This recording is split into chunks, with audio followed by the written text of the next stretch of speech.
नमस्कार, आपका स्वागत है। आप देख रहे हैं केबीएन भारत।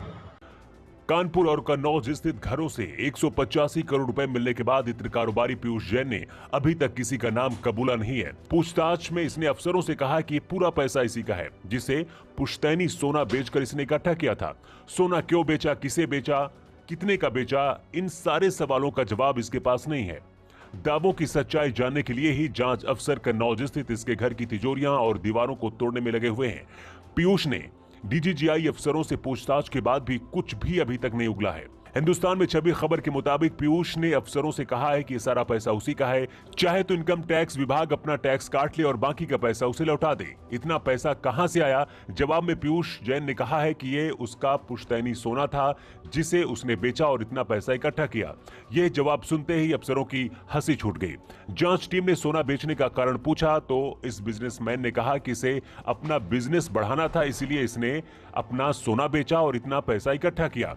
अफसरों ने कहा कि पिछले 5 साल में एक भी फर्म नहीं खोली, बिजनेस नहीं बढ़ाया, कोई नया बिजनेस प्लान नहीं है, फिर सोना क्यों बेचा? इसके जवाब में पीयूष जैन खामोश रह गया।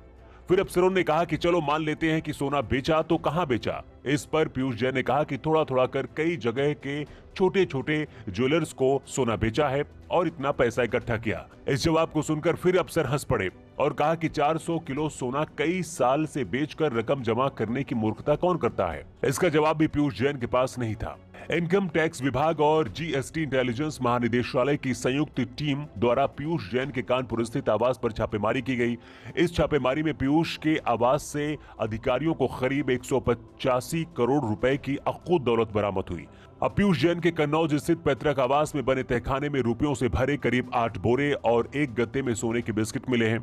बोरे में मिले रुपयों की गिनती के लिए अधिकारियों ने नोट गिनने की मशीनें फिर मंगवाई हैं। इतना ही नहीं, टीम मकान के अंदर चप्पा चप्पा छान रही है और दीवारों और कमरों की छतों पर लगी सीलिंग भी तोड़ रही है।